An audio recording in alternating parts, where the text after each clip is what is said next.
Hello friends, I am here with my channel Solving Questions with Gauri Ma'am.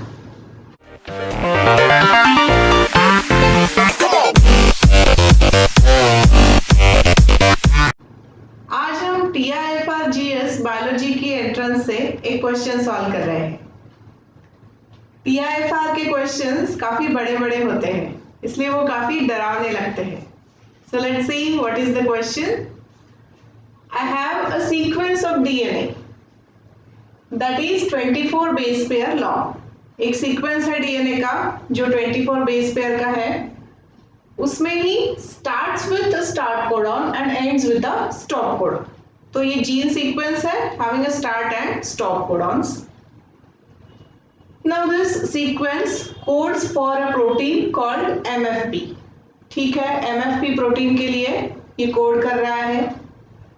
अब question पूछता है कि which of the following statements about the amino acid composition of a protein are false. False statement हमें find out करना है। Options दिए गए हैं कि adding 25th base pair has no effect. First option. Second says that substituting 6th base may have an effect. अगर 6th base को substitute किया गया तो it will have effect on protein amino acid composition and protein function. C option कहता है कि adding a base after 6th base and deleting the 10th base has a smaller effect than each mutation alone. अगर हम 6th base के आगे एक base add करते हैं और 10th base को delete करते हैं, so this will have smaller effect than each mutation alone. तो दोनों वजह से जो म्यूटेशन होगा that will be the combined effect will be smaller as compared to each mutation alone. And the last option says adding a base after 6th base. वही किया, adding a base after 6th base and deleting the 10th base. यहाँ पर भी 10th base delete किया, has greater effect than each mutation alone. तो इन दोनों की वजह से जो इफेक्ट होगा वो दोनों मिला के ज्यादा होगा as compare to each mutation alone, या फिर कम होगा as compare to each mutation alone. ये पूछा गया है ऑप्शन सी एंड डी में। So let's solve this question. तो जैसे क्वेश्चन में दिया गया है वैसे डायग्रामेटिकली निकाल ले तो 24 बेस पेयर का डीएनए है, उससे 24 बेसिस का mRNA बनेगा। It will have 24 bases. Now it will code for like 8 amino acid including start and stop codon.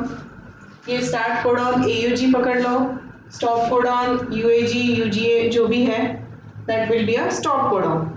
And it is saying that MFP is the protein coded by this mRNA. तो यहाँ तक ठीक है। अब option में अगर देखें तब फर्स्ट ऑप्शन से adding 25th base pair has no effect, तो ये करेक्ट स्टेटमेंट है क्योंकि अगर यहाँ पे 25th बेस भी ऐड करते हैं डीएनए में तो हमें उससे कुछ फर्क नहीं पड़ रहा है क्योंकि स्टॉप कोडॉन हमारा mRNA 24 बेस का हो गया, डीएनए 24 बेस पेयर्स का है, तो उससे प्रोटीन जो बन रहा है, so this will have no effects. So this is a true statement. Now moving to next statement, substituting 6th base may have an effect. हाँ, ये भी true statement हो जाएगा क्योंकि यहाँ से अगर 6th बेस पे substitution mutation होता है, वो कुछ और बेस से substitute होता है, so that will have an effect. Again, the statement is true statement. Now what statement C says, adding a base after 6th base. 6th base के आगे एक base ऐड किया and deleting the 10th base. 10th base delete किया तो इनका जो combined effect होगा वो कम होगा as compared to individual mutation. तो ऐसे तो होगा नहीं, दोनों का कंबाइन इफेक्ट तो ज्यादा ही होगा, क्योंकि यहाँ पे फ्रेम शिफ्ट म्यूटेशन हो जाएगा दो जगह पर, एक 6th बेस के वहां पर और एक 10th बेस के यहाँ पर। तो इस वजह से this will be a greater effect and not smaller effect. तो ये स्टेटमेंट हो जाएगा फॉल्स स्टेटमेंट। और हम जो बोल रहे हैं कि ग्रेटर इफेक्ट होगा वो दिया गया है ऑप्शन डी में, that is adding a base after 6th base and deleting the 10th base has greater effect than each mutation alone. Yes, so combiningly it will have greater effect, hence this statement is also true. तो question में हमें false statement कौन सा है ये पूछा है, तो यहाँ पर हमें आंसर मिलता है option C. So option C must be the answer for this question. Question काफी सिंपल था, मगर बहुत सारे स्टेटमेंट्स और लेंथी होने की वजह से एकदम से लगता है कि क्या क्वेश्चन है, कैसे सॉल्व करें। So here I have concluded with today's video. I will be there having solved questions from TIFR GS examination. So keep watching my videos.